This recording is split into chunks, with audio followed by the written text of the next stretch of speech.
Right. Central ఎంప్లాయీస్‌కి ఎప్పుడెప్పుడా చూస్తున్నటువంటి 8థ్ పే స్కేల్ ఏదైతే ఇప్పటికే 7థ్ పే స్కేల్‌లో వాళ్ళంతా కూడా జీతభత్యాలు తీసుకోవడం అయితే మనకంతా తెలుసు. కానీ రానున్న 2026 సంవత్సరం నుంచి దాదాపు 8థ్ పే స్కేల్ అమల్లోకి వస్తుందని చెప్పేసి చాలా మందికి ఇది ఊరట. ఎందుకంటే ఎప్పటినుంచో అరకొర జీతాలతో పాటు ఏబీపీఎం, బీపీఎం, పోస్ట్ ఆఫీస్ లేదంటే ఆ గార్డ్స్ సంబంధించినటువంటి చిన్న చిన్న జీతాలతో చేసేటువంటి వాళ్ళకు ఇదొక మంచి వార్త అని చెప్పుకోవచ్చు. ఒక మంచి తరుణం అని చెప్పుకోవచ్చు. ఒకసారి చూద్దాం.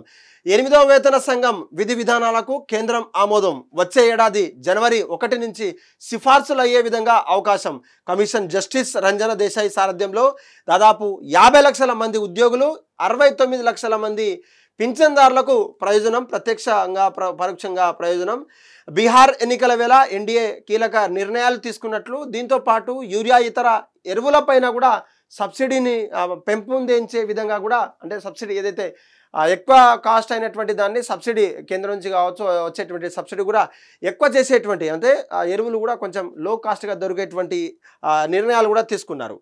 న్యూఢిల్లీ నుంచి లక్షలాది మంది కేంద్ర ప్రభుత్వ ఉద్యోగాలు కావచ్చు, పింఛన్దారులు రిటైర్మెంట్ అయినటువంటి వాళ్ళకు కేంద్రంలో ఎన్డీఏ ప్రభుత్వంలో శుభవార్త చెప్పిందని అనుకోవచ్చు. 8వ వేతన కమిషన్ విధి విధానాలకు ఆమోదం తెలిపింది.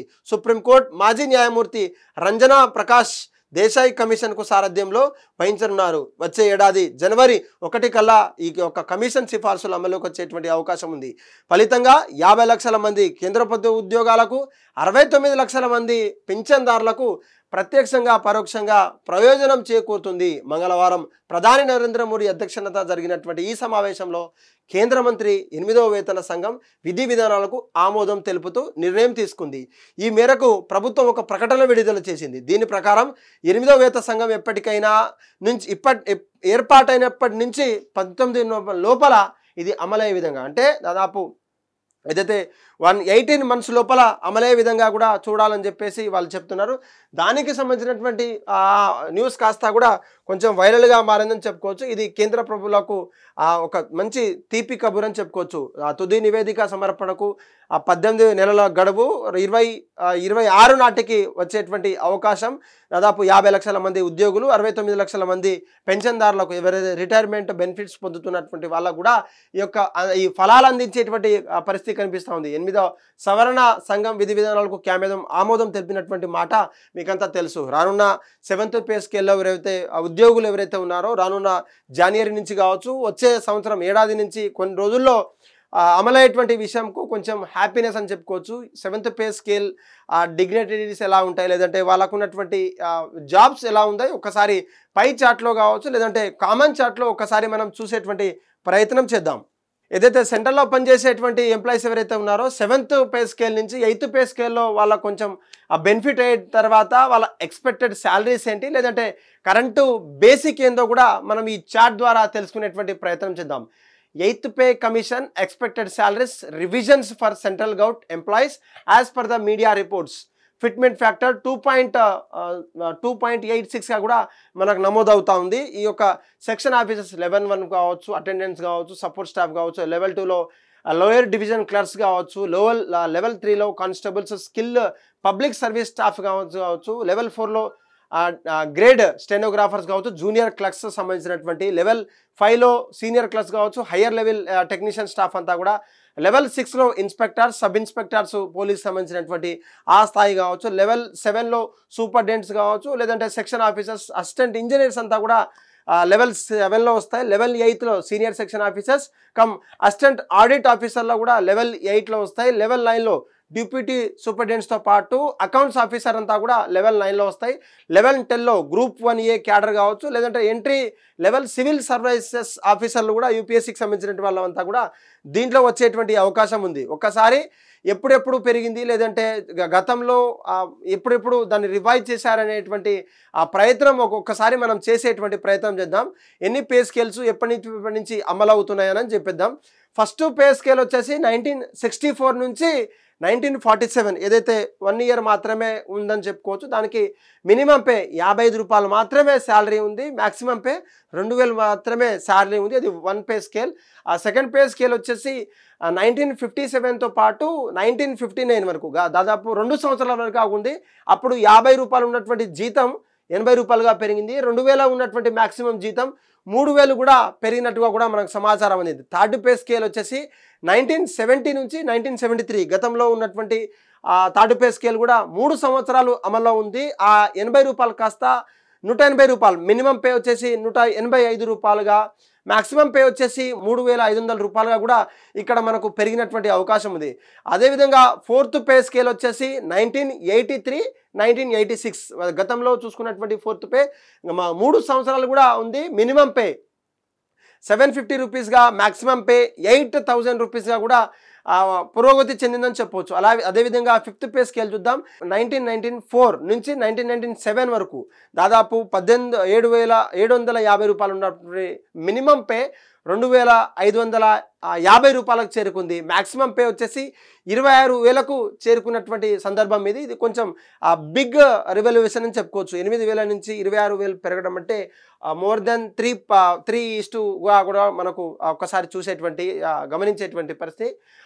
అదేవిధంగా సిక్స్త్ పే కమిషన్ 2006 నుంచి 2008 వరకు కూడా ఇదే లాంగ్ విధంగా నడిచినటువంటి ఫిఫ్త్ పే స్కేల్ అని చెప్పొచ్చు. ఆ అన్ని సంవత్సరాలు వచ్చిన తర్వాత ఆ కమిషన్ సంబంధించినటువంటి న్యూస్ ఒక్కసారిగా అంటే అప్పటికే ఈ యొక్క విధి విధానాలు కూడా అంతా కూడా వచ్చిన తర్వాత ఒక్కసారి సిక్స్త్ పే స్కేల్ కూడా అమాంతం పెరిగేటువంటి పరిస్థితి కనిపించింది. ఎందుకంటే ఫిఫ్త్ పే స్కేల్ దాదాపు లాంగ్ రన్ నడిచింది కాబట్టి, దాదాపు 10-15 సంవత్సరాల వరకు నడిచింది కాబట్టి దీంట్లో మినిమం పే వచ్చేసి 7000కు చేశారు. మాక్సిమం పే వచ్చేసి 80,000 వరకు కూడా చేసినటువంటి పరిస్థితి కనిపించింది. 2008 నుంచి మొదలు పెడితే అక్కడ అంతా కూడా సిక్స్త్ పే స్కేలే నడిచింది. అది 2013 వరకు కూడా అదే నడిచింది. అదేవిధంగా రన్నింగ్ సెవెంత్ పే కమిషన్ ఒకసారి చూద్దాం. మినిమం పే వచ్చేసి 18,000 చెప్పాను కదా. స్కిల్డ్ వర్కర్స్ కావచ్చు, ఏబిపిఎం, బిపిఎం, పోస్ట్ ఆఫీస్లో పనిచేసేటువంటి కేవలం 10th క్లాస్తో ఉద్యోగం చేసేటువంటి వాళ్ళకంతా కూడా మినిమం పే 18,000తో పాటు 12,000 కూడా ఉంటుంది. అదేవిధంగా మాక్సిమం పే 2,50,000కు కూడా వచ్చేటువంటి పరిస్థితి కనిపిస్తుంది. ఇప్పుడు రన్ అయ్యేటువంటి అమల్లో ఉన్నటువంటి టాప్ గ్రేడ్ ఆఫీసర్లకు మాక్సిమం పే 2,50,000 కూడా అనిపిస్తుంది. దీనికి సంబంధించినటువంటి pay commissions in India have a historical lenience that began after independence, with each successive commission revising the salaries in the response to changing economic landscapes, inflation rates and workforce needs అని చెప్పేసి వాటి మీద base చేసుకొని వాళ్ళు చెప్పేటువంటి ఎప్పుడైతే వాళ్ళు data అంతా కూడా రివైజ్ చేసేటువంటి పరిస్థితి.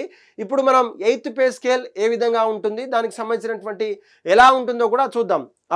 ఇప్పట్లో ఉన్నటువంటి 18,000 చేస్తున్నటువంటి వాళ్లకు రివైజ్డ్ పే స్కేల్ 51,000గా కూడా పురోగతి చెందుతుంది. ఎందుకంటే 33,480 రూపాయలు ఒక్కసారిగా పెరిగేటువంటి అవకాశం ఉందంటున్నారు అక్కడ ఉన్నటువంటి ఆఫీసర్స్. అదేవిధంగా ఇది లెవెల్ 1, లెవెల్ 2 డివిజన్ క్లర్క్స్ వచ్చేసి దాదాపు 37,000కు కూడా పెరిగేటువంటి అవకాశం ఉంది. 37,014 రూపాయల వరకు పెరిగేటువంటి అవకాశం ఉంది. లెవెల్ 3లో వచ్చేసి కానిస్టేబుల్స్ కావచ్చు, స్కిల్డ్ పబ్లిక్ సర్వీసెస్ స్టాఫ్లో ఉన్న వారంతా కూడా 40,362 రూపాయలు కూడా అమాంతంగా పెరిగేటువంటి అవకాశం ఉంది. కేవలం 21,700 మినిమం పే స్కేల్ చేస్తున్నటువంటి వారు రివైజ్డ్ 62,000కు కూడా పెరిగేటువంటి అవకాశం ఉంది. అలాగే లెవెల్ 4 స్కేల్ వచ్చేసి 47,430 రూపీస్ వచ్చేసి, ఫిఫ్త్ స్కేల్ వచ్చేసి 54,312 రూపీస్ పెరగనుంది. సిక్స్త్ లెవెల్ వచ్చేసి 65,844 రూపీస్గా, లెవెల్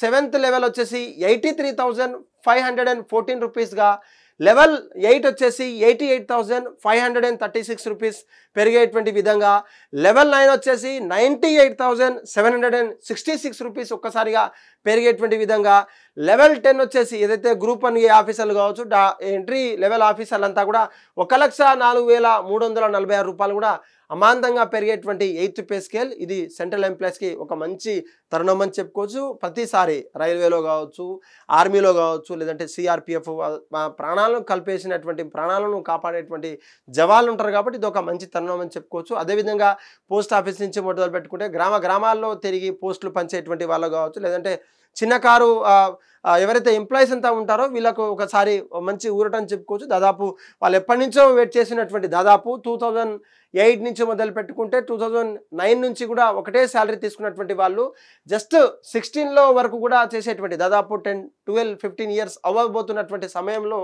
ఈ యొక్క రేట్ అంటే వాళ్ళ శాలరీస్ పెంచడం కావచ్చు.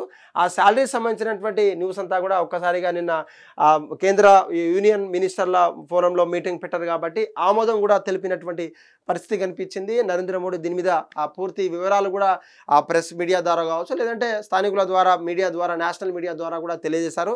ఇది కొంచెం ఎక్కువగా అంటే రీచ్ ఎక్కువగా ఉండేలా మీకున్నటువంటి సెంట్రల్ ఎంప్లాయీస్ ఎవరైతే ఉన్నారో వాళ్ళను ట్యాగ్ చేస్తూ వాళ్ళకి ఈ వీడియో ఖచ్చితంగా షేర్ చేసే విధంగా మా యొక్క చిరు ప్రయత్నానికి ఒక చిన్న ఎంకరేజ్మెంట్ ఇచ్చే విధంగా మీరు కనుక సెంట్రల్ ఎంప్లాయీలో జాబర్స్ అయితే మీరు కూడా కమెంట్ చేసే విధంగా కూడా మమ్మల్ని సపోర్ట్ చేయొచ్చు. హిట్ టీవీ యాప్ ఇందులో short news, live news, entertainment shows, movies, digital magazines తో పాటు మీ జిల్లా వార్తలను కూడా ఫ్రీగా చూడొచ్చు.